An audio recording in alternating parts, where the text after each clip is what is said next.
Turns out some bloke named Buddha had this whole living in the moment thing figured out centuries ago. He said, do not dwell in the past, do not dream of the future, concentrate the mind on the present moment. Simple, right? Not so much. We get caught up in the what-ifs and the should-have-beens. Our minds become time machines, hurtling between regrets and anxieties. But Buddha, wise dude that he was, knew the secret. The only reality is right now. His words are like a soothing balm for our modern-day anxieties. They remind us to slow down, to appreciate the beauty of the present moment, and to find peace amidst the chaos. It's a message that's as relevant today as it was thousands of years ago. We all have baggage, embarrassing moments, bad decisions, relationships gone sour. It's easy to get stuck in the quicksand of the past, replaying mistakes, reliving hurts. But here's the thing, the past is gone. It's a closed chapter, a story already written. Dwelling on it won't change a thing. It's like constantly picking at a scab, preventing the wound from healing. All that negative energy, all that regret, it weighs us down, keeps us stuck. We become prisoners of our own minds, haunted by ghosts of yesterday. It's time to let go. Acknowledge the past, learn from it, but don't let it define you. The past is a teacher, not a tormentor. Free yourself from its grip and step into the freedom of the present moment.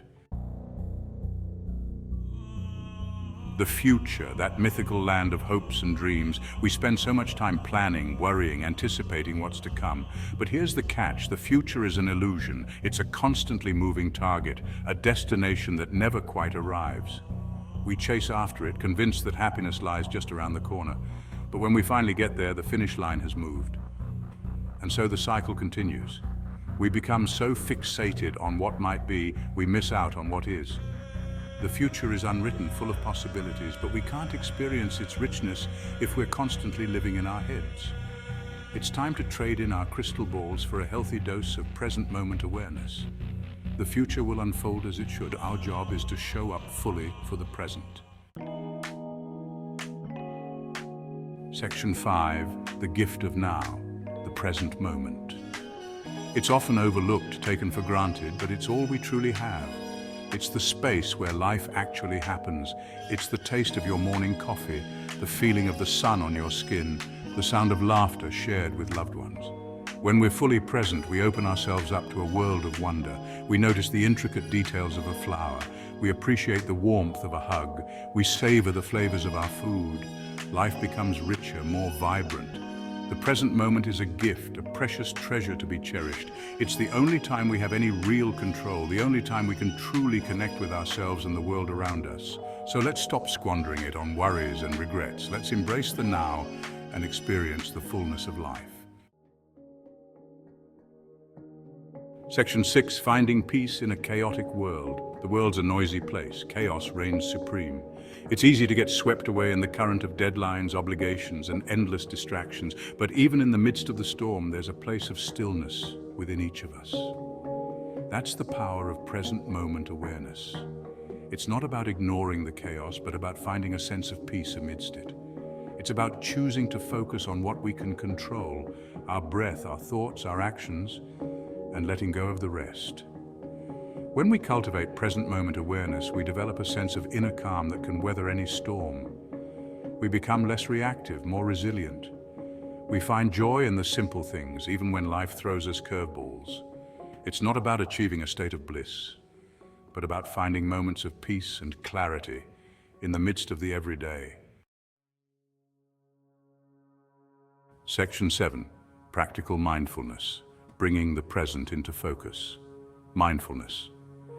It's become a bit of a buzzword these days, hasn't it? But strip away the fancy meditation cushions and incense, and you're left with a simple yet profound practice paying attention to the present moment without judgment.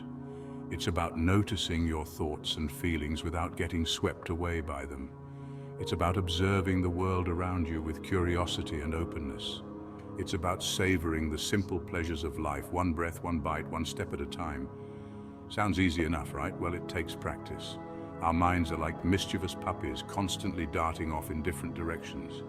But with gentle persistence, we can train ourselves to become more present, more aware, more engaged in the richness of life. Section 8, breathing exercises, your gateway to the present. Ever notice how your breath is always with you? It's like a built-in mindfulness tool, always there when you need it. And the best part, it's free and readily available. No fancy equipment required. Start by finding a comfortable position. Close your eyes if you like. Now bring your attention to your breath. Notice the rise and fall of your chest, the gentle flow of air in and out of your nostrils. Don't try to change your breath, just observe it. Your mind will wander, and that's okay. Just gently guide it back to your breath. Like a curious child, it's easily distracted. But with patience and compassion, you can train it to focus on the present moment. Section 9, mindfulness in action, everyday applications. Mindfulness isn't just about sitting on a cushion with your eyes closed. It's about bringing that same quality of awareness to everyday activities. Washing the dishes.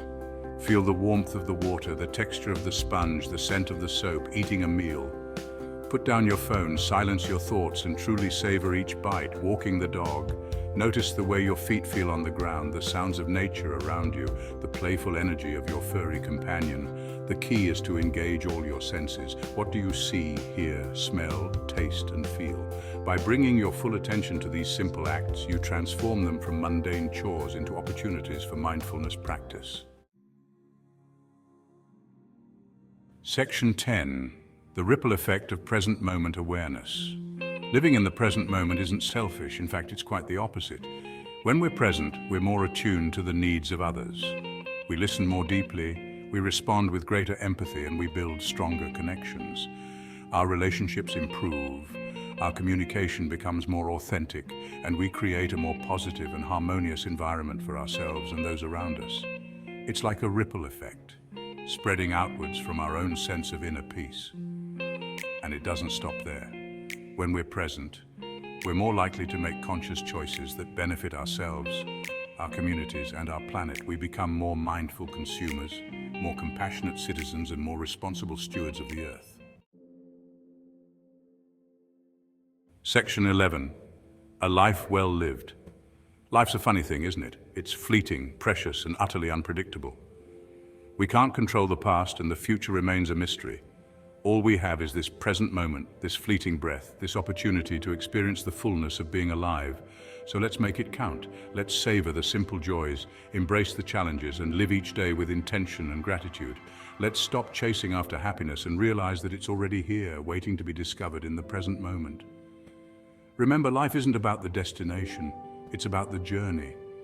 And the most rewarding journey of all is the one that leads us back to ourselves, to the present moment, to the here and now. This is where life truly begins. This